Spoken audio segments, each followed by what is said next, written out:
Keep the watch on the 1MC. Dive, dive. Keep the watch on 1MC. Dive, dive. Aye. Dive. Dive. Dive. Dive.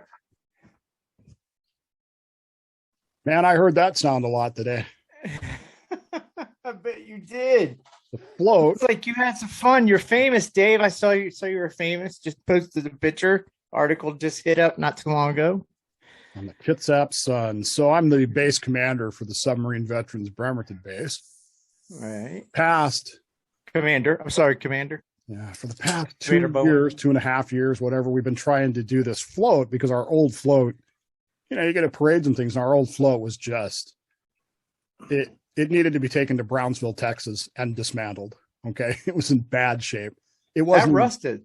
It was bad. It wasn't even safe to drive it on the road to tow it because 40 years ago when they built it with whatever they had handy. Now, God bless them. They did a great job. But the problem was you can't even get tires for it anymore because the tires don't fit. So, right. Yeah, that problem. Old axle set of some type, huh? Thing was rotting out. So we built a new one. And today, after 2.5 years, because of COVID, I mean, it really didn't take 2.5 years, but because of COVID, it did. And today we had the big celebration and both christened and commissioned the new Bonefish float. Wow. Well, congratulations. Now, is that an actual piece of the Bonefish here? No, it's we actually copied the previous design, the old Bonefish float. If you go to our website, gertrudecheck.org for the base, you'll see the old float is still there. The new float, we literally copied the same idea. Reason being that it honors the World War II boats that were lost. And we actually have one World War II veteran member. He's 98 and can't get out, but we still have one. So wow, we wanted to maintain that. And 40 years from now, when they go to build a new float, and I will be long gone, they can modernize to one of the old Virginia class then. Right. Maybe you think they'll say, well, the old Commander Bowman who commissioned this with his team, he was one of the last boomer sailors on the Tridents. Well, think that might come up. First ones on the Tridents, but who's going to quibble? Well, one of the last first boomer sailors on the Tridents. Yeah. Met some good folks today doing that stuff. So that's my pitch for subvets. If you are a submariner and you are not a member of Submarine Veterans, you should be. There is a base near you. And if there isn't a base near you, you can join as a member at large. Or, and I didn't know this, we have an internet base where you can be on the internet because it's the 21st century. And I can talk to Eric, who's in Denver, and he can talk to me in Silverdale, Washington. And it feels like we're in the same room. Wow. That's amazing. I can technology touch him almost. Ouch! Don't do that, man. You poke my eye out. Be careful there, Dave. So I'm screwed up as it is. Yeah, you've had another rough week there. So did get an email from somebody who wants to step in and co-host while you were out. Okay. Dad, I gather, was a submariner. He is not, but his dad was, and so he has a different perspective on some things. So we'll be in contact. I should have said this last time. Yeah. I should have said this last time. You need to have Zoom and headphones. If you don't have Zoom and headphones, then this isn't going to work. But yeah, you can't help me out. Yeah, you got to make sure it works well. You got to have a good internet connection, right? Because that could be a problem too. So always helpful. So anyway, we got that covered. But then you spent all week in bed. Yeah. And then he took drugs, folks. He took drugs. So no narcotics, but I took something that shall not be mentioned, and it's just really odd that it worked, and I'm mystified.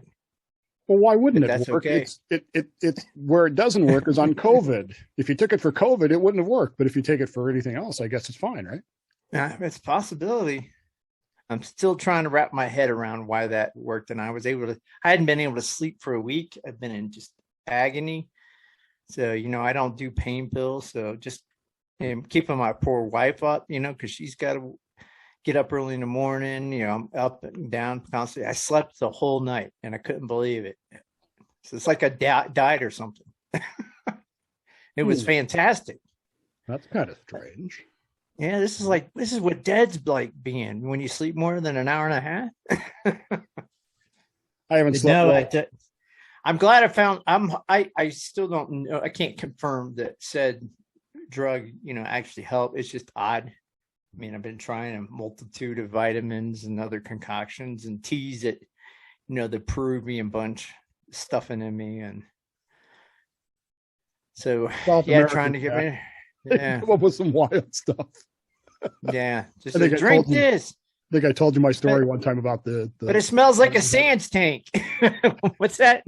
Oh yeah, that one story. Yeah, you should say that again. No, I don't have the hour to tell the story, but it's that's right. You had that one Peruvian friend. Yeah. Crazy. So I have not been sleeping well either. My wife is out of town. Mm-hmm. I do not sleep well when she is not here, but she's in South Carolina. I guess they went to Myrtle Beach. She and her 2 daughters went to Myrtle Beach. You got a 5G phone? No, but why? Okay, just make it. Just wondering. Just what does that have to do with my wife being in Myrtle Beach? 5G, man. Because you can't sleep. Oh, no, it has nothing to do with that. It has to do with the fact that when my wife's not here, I don't trust anything. So I sleep, like a submariner. I sleep very lightly. Mm-hmm. Every sound wakes me up. And for some god-awful reason, and I don't know what it is, my 11-year-old son cannot get up in the night and go to the bathroom without slamming every door in the hallway and the bathroom. Right. He has to do that. So when she's not here, I don't take any sleep aids or anything. And I wake up. That's it's interesting you say that, because there is, for submariners, and it's hard to explain to people, there's a biorhythm that comes with, when you're being on a submarine, when you get home, like somebody's cooking toast in the morning, you just got patrol, and it seems like it's a fire. You wake up and you ready to hit the general alarm and call fire away. But no. So when your surroundings are not a certain rhythm of sounds, sometimes it's even like a sixth sense or something. Something just don't seem right, and boom, you're like, no, something's not right here. And it makes submariner spidey senses, if you will. You have to have the fan on. Oh, absolutely. Yeah, I want everybody to comment on this when we post it if you sleep with a fan. So Petty Officer Yamp, my buddy here, I posted pictures of him. It was on the grant. He sleep. That was the first thing we brought up when we had our little reunion a year ago. Hey, you sleep with a fan? Heck yeah, I sleep with a fan. And the wives are like, they sleep with a fan. They hate it. The wives hate it. I mean, I have a fan that blows, but my wife turns that on herself because she's in menopause, so she gets the hot flashes. She has the fan on her. But I also have a noisemaker. I have a white noisemaker that's literally right next to my head that I crank up when she's here. I'll crank it up to about 75% because it's like, man, I just can't. I don't know if it's the tinnitus or if it's the absolute stillness. It just freaks me out when everything shuts down, like when you lose power or something. That wakes you up. Hate that. Yeah. Oh yeah. Yeah. Instantly. Yeah. Got that. Like I said, it's a boat thing that you got to have the moving air, because for years you had it. Fan. Is it the Trident bunks are like that too? Yeah. They got a little small fan blowing right on there, huh? Yeah. Yeah. It's funny. World War II boats, I don't think were set up like at this point. Oh, no, but they had those open bay kind of barracks things with the bunk, Yeah. So I used to get in trouble when we were on patrol because I'm one of these people that I'm always hot. I much prefer cold weather. So we'd be up in the northern regions. Let's just say north of the 45th parallel. Okay? And I would sneak out of the bunk room and go turn the bunk room vent heaters off so that it would be cool air blowing on me while I was sleeping instead of hot air. And of course, by morning, by the time I was trying to get up and watch, the other people in the bunk room would be crying. It was so cold. No, cold. It's cold. It's so cold. Did you turn off the vent heaters again? Of course, when we went to Hawaii, then it was a different story. Then they were all like, "I'm gonna go turn off the vent heaters." Yeah, I'll do that. Screw you guys. Suffer. So everybody's pretty much bunked in the missile compartment, right? Except for maybe chiefs and officers. Chiefs and officers. Yeah, didn't, but everybody else did. So anytime you have, you call general alarm away, I mean, so everybody's responding from the missile compartment going forward or at. Not really, not exactly, because again, theoretically, now I understand that they've changed things now and they do things differently, but in that era, a third of the crew is asleep, a third of the crew is on watch. Right. That other third is spread out somewhere between being Watch asleep, calls, watch calls, or movies or whatever. Drills. Yeah. So you could say, well, everybody comes from there, but I don't think it really worked out that way. Because so you would have people come to the mess decks first for damage control? The offgoing watch goes to the scene. The oncoming watch goes to damage control stations, one of which was the mess decks. Right. Now that's the way it's supposed to work. Reality is, depending on your qualification level, it kind of, and how bad the drill was going to be. If this was going to be a drill where you hope you get killed early on, then you go to the scene and hope to get killed so that you could get out of the drill. But yes, I never thought about that. Now, being in a missile compartment, we prided ourselves in trying to get to the problem, whatever it might be, fire flooding first. So we make fun of each other. Say, man, you overslept. You didn't get out, man. You racking it out, not participating. That's how you are.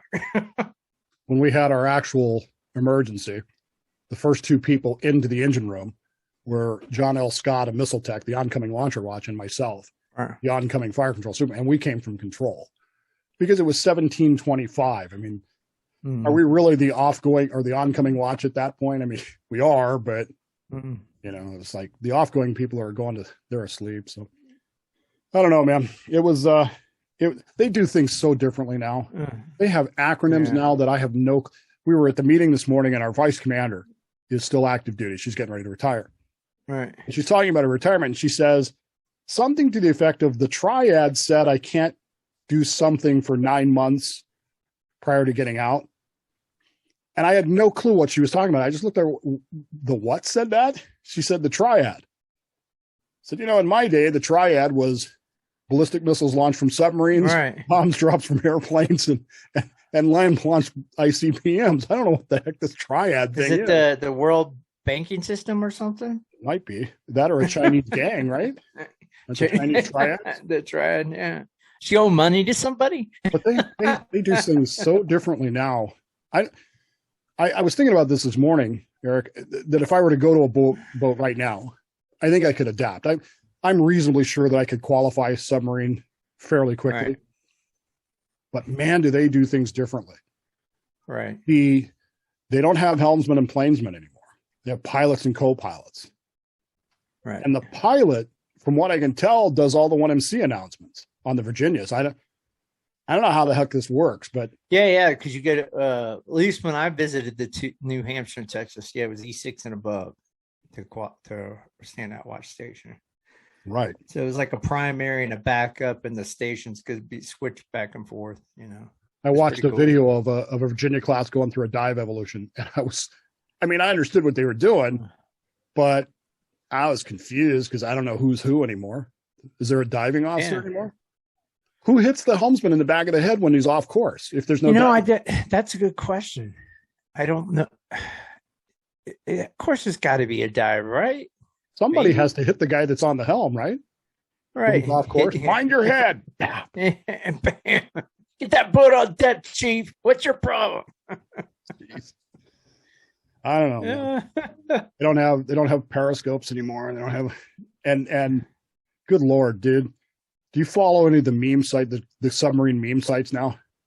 No. So there's a guy on Instagram, I think, who's a current submariner. And apparently a pretty typical submariner of our era, who posts these memes, and they're great memes. I don't want to give anything away, but they're fantastic memes. But he uses acronyms I have no clue what are. So he's kind of like, what is that? Somebody says, so what the hell does this mean, right? And the guy says, what, are you qualified or not? Get qualified, nub. Like, dude, 45 years ago when I qualified, none of this existed. What the heck? Oh yeah, well here's a picture of a cribbage board. Deal with that. Right. Let's stand a helmsman plainsman watch, dink. Look at this. This is a domino. You ever seen one of those? Right. I don't know what half of these things are, but they are funny, man. If you're not following, I'll link them up in the write-up for the show today. But if you're on Instagram, it is some of the funniest stuff. Some of it I don't get. I mean, I'll be honest with you. I'm an old man, and when I was a summer, I left the boat in 1987. So some of this stuff I just don't get. But man, I bet they don't even play. Dun, dun, dun. Spades. Oh, can you not play? How can you have a patrol of anything and not play spades? I don't think they know what playing cards are, Dave. Not without a computer. Can you imagine? If you told them playing cards, they say, "Yeah, I can play solitaire on my computer." No, not that kind of thing. I know they don't have tabs anymore. Ship's tabs anymore. They have everything's on that little handheld device. They don't have any green books. Uh-huh. Well, it's like Star Trek, huh? That's your side of town, man. Walking around. Somebody sent me an episode. Good friend of mine, the Milsurp writer, sent me an episode of The Silent Service. Said, Dave, you got to watch this. Leonard Nimoy's in it as a sailor on the submarine Barb. I'm like, yeah. So one of those old episodes. Yeah. I didn't know that. Yeah, those are great shows. But they, I don't know. Can you imagine these kids today trying to run a 16 millimeter projector? Oh, forget about it. Can you imagine me trying to run a 16 millimeter? It might take me a little bit, but yeah. Didn't you have to qualify that stuff? Yeah. You would think that would be on a call. I don't think that. Yeah, but we had that and we had the Betamax at the same time. We had the Betamax. So a lot of the newer movies were on the Betamax projector that we got. We had a Betamax machine. The Navy gave us every ship a Betamax machine. And God, those things were just so we on the MWR, for those of you that are not submariners, that stands for Morale, Welfare, and Recreation, went out and bought a VCR. A VHS VCR. Now, this was back when VCRs cost $500 and more. And we bought a mid-range one. We didn't want the cheap one. But we didn't think you could spend $1,000. So we bought the $500 one. And man, the Cobb about wet himself. He was so mad. Could you find one for because my parents' first one I swore was $900, a deck loader. Curtis Mathis. That was 84. So nobody knows who that brand is anymore. No. But it was, that was great because then people started sending us tapes on personnel transfer. That's how I saw Game 6 of the '86 World Series. The famed Billy Buckner era was on that machine on the mess deck. Were you just amazed that you could do that? Like, it's incredible. It's on the regular TV. And I look back at it now going, man, that is in such low def now. Yeah. It's got to be high def or I don't want to watch it. And of course, these kids can't see it. These kids today, man, they wouldn't know if got to use a splitter for UHF, VHF splitter. Yeah. If it wasn't in 4K, they wouldn't know what to do. Speaking of watching crappy movies, if you had to pick one really bad movie, what would it be? Boat flick. Now it's got to be a boat flick. Can't be one you watched anywhere else. Really bad boat flick. Really bad. The one I hated it because they played it all the time, and I just hated it.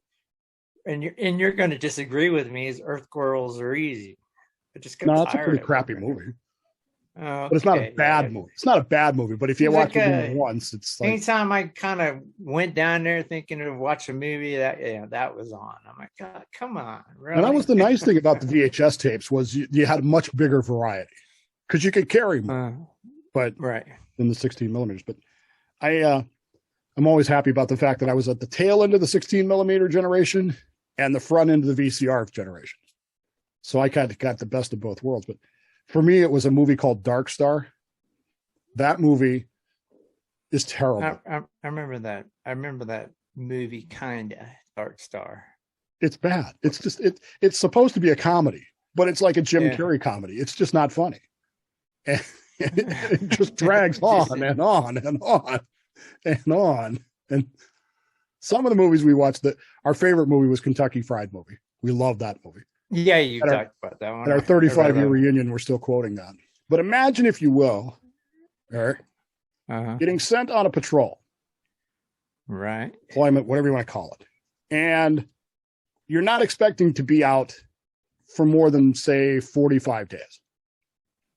But something happens on your patrol, and all of a sudden you find yourself in a, let's just call it a presidential citation, unit citation winning predicament. Yeah. And all of a sudden, in the middle of this activity, it becomes the primary focus of national security interests of the entire United States. But it's going to last a lot more than 45 days. But you only loaded out for 45 days, including, by the way, 3 movies. Because this was in the 16 millimeter generation. Any books? Well, I'm sure they had books, but maybe they had 22 books to pass around. Well, we did that with Hunt for Red October. When we had one copy of Hunt for Red October, ripping the pages out and passing them around the tables, right? Which is great until you get somebody that's a really slow reader, and then you just want to kill them, which of course you can't do because rules. But it's like, will you hurry up, please? So we were commissioning the float today, and our float guy has Tommy Cox's music on. Tommy Cox, for those of you who not. Oh, now I know where we're going. Yeah. Tommy Cox he's a submariner, Master Chief, wrote a bunch of music, recorded it. It's all I noticed the other day he put it all on Apple, so you can get it now. It doesn't cost you anything. But one of his songs is the Ballad of Whitey Mack, which is about USS Lapon in 1969 went to sea. They were not anticipating a long deployment, but they happened to come across a brand new Soviet. Nobody had ever seen one before, kids. This was a long time ago. Yankee 1 ballistic missile submarine. And they started following it. They picked up a sound signature first. All right. What's this? And they followed it. And they followed it. And they ran out of food and they kept following it. Did they eat any people that were like dink? I don't think they technically ate any people, but I don't know what the heck they were eating. Had been eating something. I'm sure they rationed out. They would have had to. So, but they only had 3 movies. 2 of them I don't even remember. They showed them one time. I can't even imagine. You know what the third movie was that they showed every night? What was that? Dirty Harry. Well, I mean, I can watch that a few times. Dirty Harry was that awesome. Every night. Eastwood, man. It's great. I mean, I bet anybody made that famous patrol. They're like, oh, it's a new Clint Eastwood movie. That's okay. That's all right. I don't want to see any more Clint Eastwood movies for a while. He directed it. I don't really care. I don't. The name's in it. But I guess they followed that boom. They followed that Yankee for like 48 days, something, and nobody had ever done that before. So I don't even know if they did crazy. I don't even know if the Boomer did Crazy Ivans or not, because this was kind of before that time. But imagine that you're the first to do that, and you have 3 movies. 2 of them so bad. A missile submarine. Yeah. 2 of them so bad they don't even. So that side of Whitey Mack sort of set the tone for all fast attacks. That was a Sturgeon class submarine. Yep. Yeah, so Lapon. Kind of what it was built and designed for, what they would hope to be able to do. So, and it did it. So, and supposedly, the Russians were pretty noisy, but I know they tried to trail us coming out of Holy Guam. What's the one in Spain? Give me the one in Spain. Rota, Spain. Yeah. So, and Charleston. Later, Kings Bay and Bangor, and yeah. So they would. So they always had the AGIs out there too. Trying to get you before you got to the dive point. And it was a game of the Cold War for years. And that's being a buzzer. Man, can you imagine three movies? 2 of them are so bad they can't watch them anymore. So it would have been exciting for a little while. the fact you're chasing a Soviet boat, you're like, oh man, nobody's ever done this. This is Right. incredible. You're on pins and needles, especially up at like the sonar watch, or you're in the control room watch, and you're just getting into it. But after how many days do you start going, all right, this is getting a little monotonous? Speak for anybody else, but for me, it would be after about a day and a half. I'd be like, a day and a half, yeah. Yeah, isn't this exciting? And now it's just my 10th watch. I'm good. You want to take the helm? Because I'd be good with that. You want to be the pilot for the next 6 hours? Yeah, the pilot. Pilot, make your death. Yeah, that is kind of weird hearing that. Hearing those videos. And again, I'm a technology guy. I understand technology advances, and I was even discussing fire control advances today. And one of the things I did back in 1983, BASIC was still the primary program for programming back then. Right. And I wrote a BASIC program that basically did fire control for Mark 98 system, just to kind of teach myself how it actually works, and now they use a laptop to freaking do it. They don't even, they don't have to do anything. Yeah. No troubleshooting the ComTran 10 in A school. No, nothing. they just yank out the laptop replacement. So look, I'm all for that. Don't get me wrong. But at the same time, it is different than what I'm used to. And so when I see the Virginias, and I'm assuming the Columbias are going to operate the same way. Absolutely. Yeah. Because that seems to be the direction we've gone. So we may be amongst the last of the generation. We had the one captain, he would give out the plastic air wings like from Delta or something. If you were the diving officer and your periscope depth and your sailplane slapped against her, you got airborne. Who's making fun of you? Yeah, so you took it as a that wouldn't happen on a Virginia class for one, because they don't have it. So, but you could say, "Good job there, pilot. You flew us right out of the water." Captain fighting them. Captain fight the Americans. Captain chase them out of the water. Chase them out of the water. Hey! Oh no.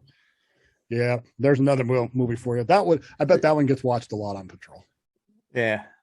Oh, it would have to be. I'm hoping. I mean, that's gonna be a classic forever. But that movie was 93. 92, 93. Yeah, it's 30 years old. It's hard to believe, 29 going on 30. That's incredible. Yeah, I was still in the Navy when it came out, so it had to be 91 or 90.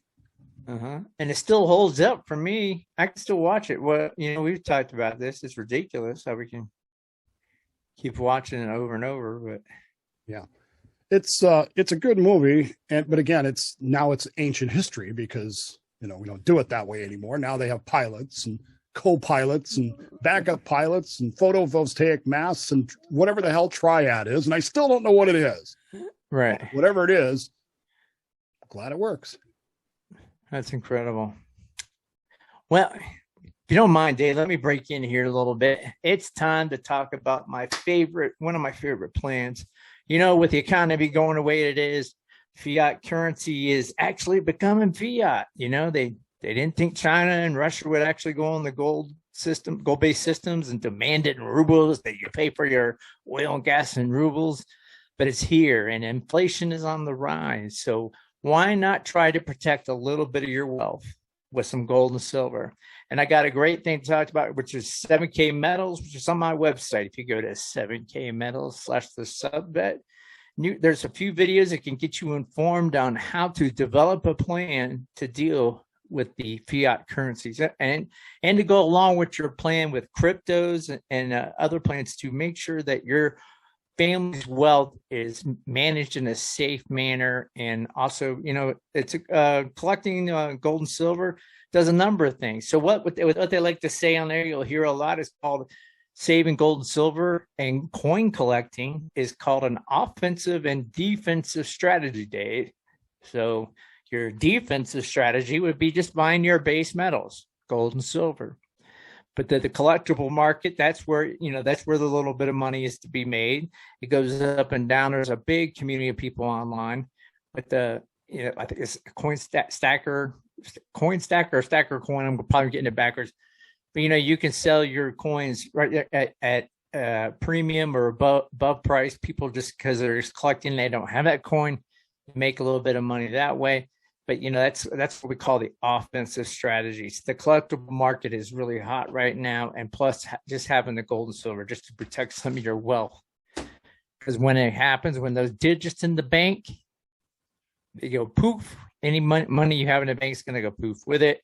And it's just a matter of time that even if you have cash on hand, which is probably not safe to have that either, but a matter of time that might be useless. So go on to subvet.com, look for 7K medals, jump on that, hit some of the videos, and then you can hit me up at eric@thesubvet.com if you have any questions.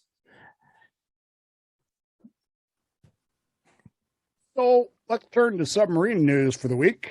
Of course, the biggest story that I've seen this week is the USS Louisiana and the accident that happened this past week at Puget Sound Naval Shipyard, PSNS. 2 Navy personnel suffering non-life-threatening injuries in an accident aboard a nuclear ballistic missile submarine docked at a maintenance facility at Puget Sound in Washington State. Accident occurred on the USS Louisiana, occurred during a, quote, rapid decompression of a forward compartment during a routine air test on Saturday. That, according to a statement from PSNS. The rush of air dislodged scaffolding and other equipment and created a boom, the statement said. The boom, by the way, according to the Kitsap Sun, was reported by numerous residents in the area as a, quote, explosion, unquote. Wow. So rapid decompression. Rapid decompression of 4,500 pound air would be, yeah. Of the forward compartment. Creates a boom that loud. Wow. It's like the whole MBT went off or something. And again, I got to be careful here about what I say because I have no direct knowledge of this. Yeah. I was not there, didn't hear it, don't know anybody who was there. I don't know anybody either. Just guessing. Some people who saw some pictures of the aftermath. Okay. Wow. That's the extent of my knowledge here. So they were doing a 12-pound drop test on the forward compartment because there aren't forward compartments on a T-hull. There's just one. It's the forward compartment. The big one. Okay. Right. With 2 watertight doors, one on second level just outside of Missile Control Center, one on third level center line just after the mess decks. Right. Or forward of the heads, however you want to look at it. That's the hatch on Michigan where I left my knee. So there you go. Now, here's the... Still there. Right. Here's the confusing part for me. And again, I wasn't there, and the Navy has changed. They do things differently from when I was in. I'll be the first to tell you that. How do you do a 12-pound drop test, air drop test, where you're pressurizing the compartment? With the maintenance LET, the big logistics escape trunk is removed and they put in the thing. How the hell do you do the test with that thing installed? I don't get it. I didn't think those things sealed. They certainly didn't seal in my day. I'll tell you that. Now, maybe they do now, that big box thing that's sitting on the front of it. Right. They did not seal those when I was in. Yeah, because how could you seal that? Huh. But I don't know. Apparently they do now. And how do you best describe this? There's always, see, this is the danger of submarining. There's always an idiot on board, always. And the key to successful submarining is keeping the idiot away from the equipment that the idiot might break or otherwise injure everybody else. So, for example, we had our incident and the ship was on the surface rolling a little bit. We had a chief, because he's a chief, who decided that he was going to go through the watertight door on third level. As the ship was rolling, the door, of course, slammed on his leg. Oh. And literally the only injury we had was this idiot who decided to do something stupid. Okay. It is my understanding. I do not know this, but it is my understanding that with the forward compartment pressurized, an idiot rapidly decompressed the forward compartment which of course would cause a large boom. And with that big door? You got to be kidding me. No. I don't think he got it open very far, but it doesn't take much. Yeah. And nobody got killed? 2 injuries that required medical treatment at the local medical facility and treated and released. 5 others who did not require treatment. They are damn lucky. The cause of the accident. High pressure air is, man, that's some dangerous stuff. Hey, the good news is that the submarine's nuclear propulsion system was not affected. But man, okay. Maybe I'm just an old guy. Maybe I don't know nothing. That's certainly possible.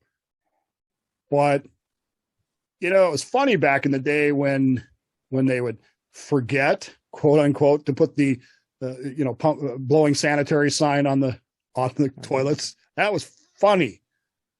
If they forgot to, if they didn't forget, blowing sands. Yeah. But every now and then somebody would just forget to, and somebody would end up. But that wasn't 4,500 pound. No, it wasn't. I don't think this was 4,500 pounder because it's a 12-pound drop test. Oh, 12 pounds. So okay. I mean, I keep thinking. Well, I don't know. I don't have any knowledge of how it costs when I rode around the missile compartment. Right, but still, you're overpressurizing the compartment to check for leaks. So you're building up pressure inside there to check for leaks. You have 2 watertight doors that open, as I recall, opposite ways. So maybe not. Maybe they open the same way. I'm trying to remember. They do. They both open into the missile compartment. Yeah, that sounds right. So if you pressurize this thing and somebody hits that handle, it's going to fly that door into the missile compartment because the forward compartment's pressurized. Right? That's going to instantaneously depressurize because all that air has to go somewhere. People's ears are going to start popping, and oh my God. What the hell is that? It's hard to fathom, isn't it? It's like, okay, how do you do a test like that and not everyone gets the word, don't do something stupid. Don't be an idiot. As host and co-host of the Subvets, we're announcing that the U.S. Submarine Force have a safety stand down commencing Monday for the submarine ball. Instead of having a submarine ball Monday for April 11th, which is the birthday's coming up, you'll be doing a safety stand down. Well, we'll see if what would be concept pack. Maybe they'll listen to the show and they'll say, you know what, that sounds like Dave and Eric. That sounds like a great idea. Call them and have them. We'll just play this tape where Dave says, where Dave's T-shirt says, "Don't be an idiot." Good Lord, I don't know, man. It's submarining is a dangerous business, folks, and it's primarily dangerous because who was the comedian that said that years ago? We're all idiots. I mean, we all do stupid things, but for God's sakes, that's why they have procedures. And what do you want to bet? I mean, I wasn't there. I don't know, but what do you want to bet somebody didn't follow a procedure? Because if you're following the procedure, you don't rapidly decompress the forward compartment. You don't do something like an idiot. You maybe with somebody playing like Pokemon Go, just looking for monsters. Oh God! Can you imagine if it turns out to be something that stupid? Man, when that stupid thing came out, I was convinced my kids were going to walk off a cliff somewhere. I had to call my daughter. You're okay. You know how many times my wife has said to me, "Slow down. I'm trying to get this Pokemon in a 45 zone." Oh my gosh! No, I know it's people our age. It's just is what it is. Don't be an idiot. That would be funny if that's what it was a crewman play Pokemon Go and you pressed a button. Boom! You got a monster you never thought he was going to get. The compartment. That's the part I don't get. I mean, I don't know. Why wouldn't it be an announcement? All kinds of other things. I guess you could be on the other side of the hatch and open it towards you, or have probably somebody standing to watch on both sides of the door. Right. Yeah. Don't you have to have that on sound-powered phones? forward hatch, the third level And hatch. I don't know anything of it, and I'm just thinking, oh, this is common sense, but what do I know? I'm told that the pictures show a great deal of damage, and the Louisiana is probably damaged quite badly. So anyway, up off that boat back in the day. God bless the two guys that were hurt and the other 5, and please be careful out there, because submarining, as this day of all days should teach us, is very, very dangerous. This, of course, the anniversary of the loss. I think in many ways, the loss of Thresher is the hardest one. And I'll tell you why. When I went to sub school, what they told us was, they gave us this big lecture about operating envelopes and speed. You got to be going fast when you're deep, because you don't have enough time to. Do you remember that whole thing? Right. The operating envelope. And they told us when I was in sub school, I still remember this. They told us that they lost propulsion, they were going too slow, and it was over like that. Right. I remember this quote from they never felt it, because it was faster than the human brain can comprehend. Yeah. And even Bruce Rule, the guy that's the famous sonarman who writes the stuff, he even says the same thing in his write-up. But you know what I realized probably about 10 years ago? Okay.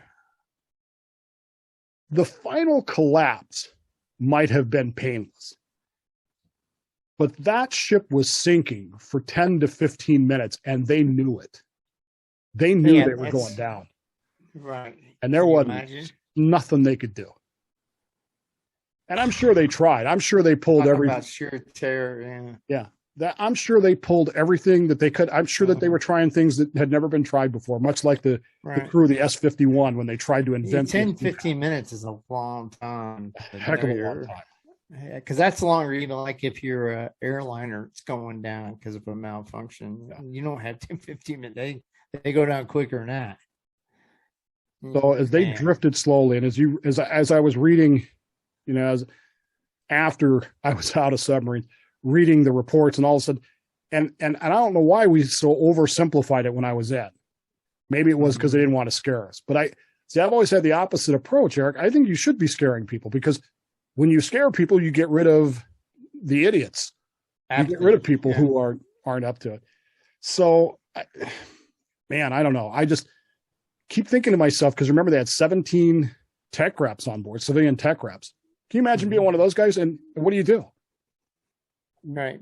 Yeah, they tell their family, it's commonplace, because, they're building boats like crazy left and right. And, hey, babe, I'll be back tomorrow, blah, blah, blah. Just normal, go out for a ride, test ride.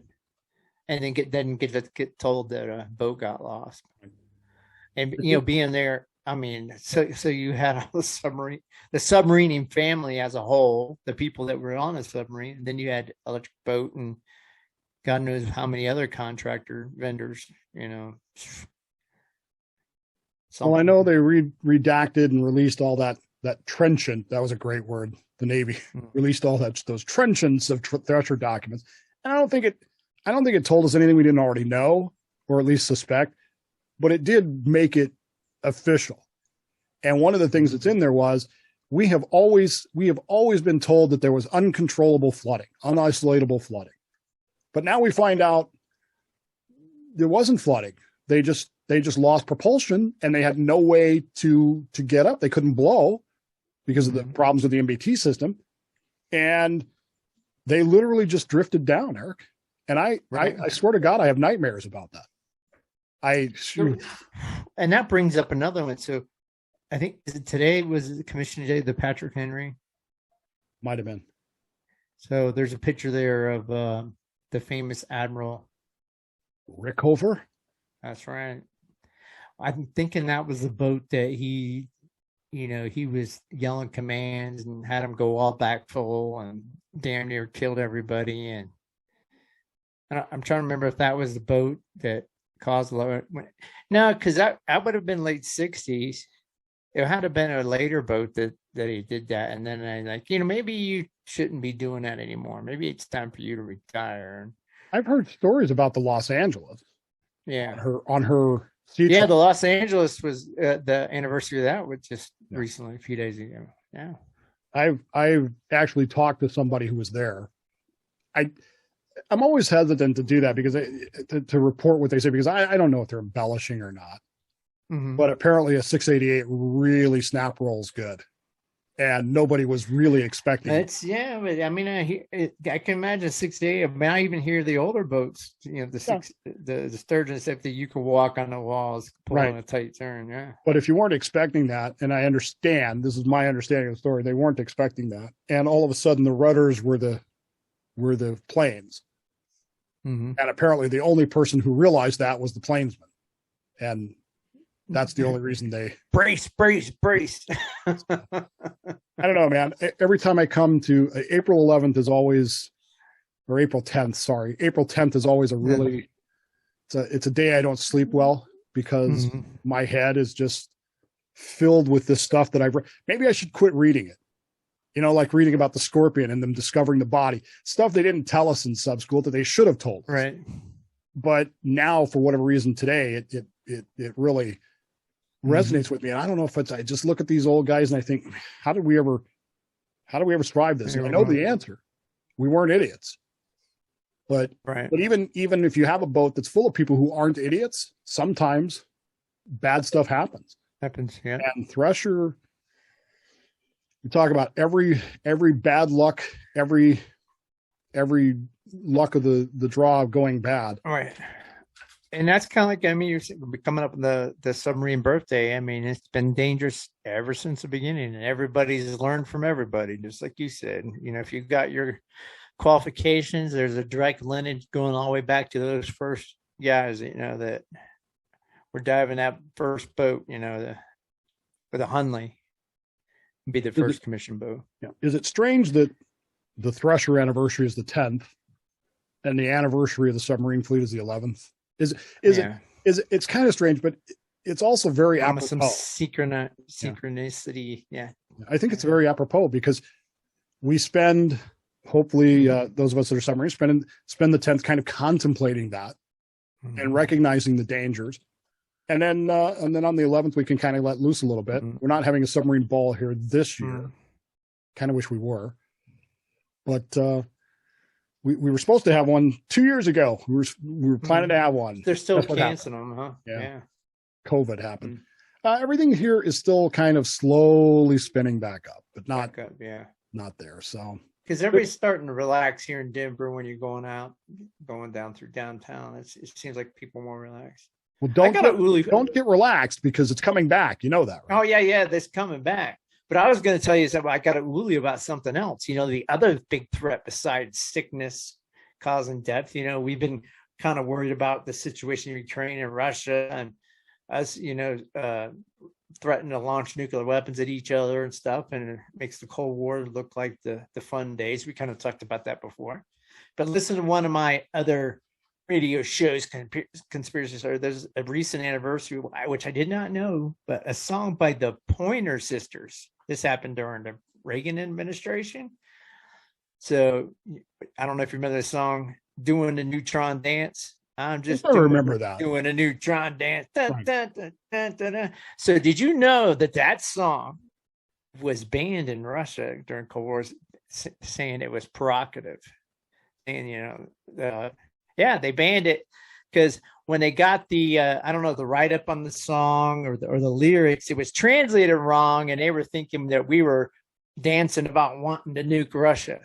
Like that was, and all the kids were dancing around doing a Neutron Dance. Can't wait to nuke Russia. And of course, you had Ronald Reagan saying, it's time to dance. Let's end this right now.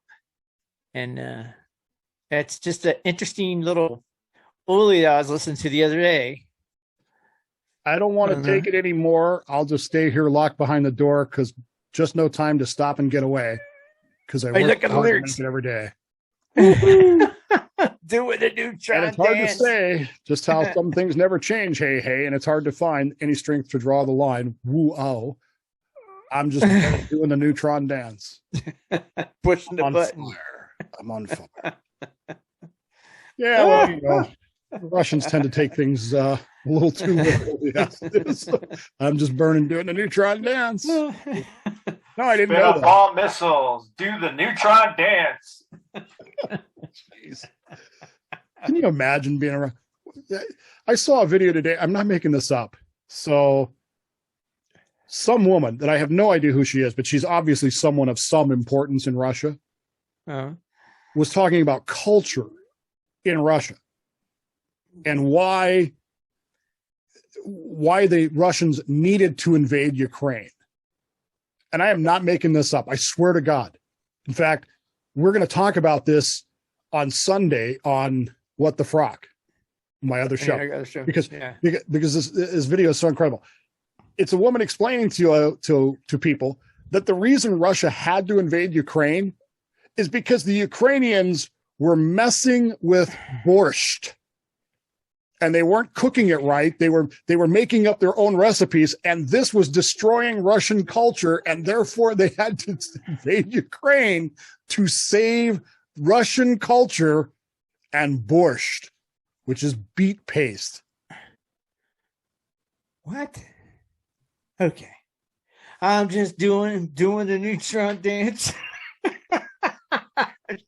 The best comment on this video is the very best. There's a lot of comments on this video, but the very best one is, if you drink about a half a bottle of vodka, it makes more sense. Lord. I can't wait to get into that tomorrow. That'll be a good show. Yeah. Anyway. Yeah, I like that podcast. It's a real good one. Yeah. We have fun doing it. So I would just ask people, number one, if you're a submarine veteran, join SubVets wherever you are, or even at large, it's fine. It's like $45 a year, and you get to hang around with cool submariners. I mean, I've met some submariners. We had a guy that was on the Scorpion, a guy that was on the Thresher. I sat with a guy at lunch last 2 years ago. He was on the Carbonaro? I don't know. It was a diesel boat. And he's talking about operating a diesel boat under the ice cap. And I thought to myself, you guys are freaking crazy. Nuts. You're kidding. You're going to reach some really amazing people. And interesting guys, yeah. Secondly, spend some time on the 10th and the 11th in contemplation of the shipmates that we have lost, particularly USS Thresher. And thirdly, say it with me, don't be an idiot. Don't be an idiot.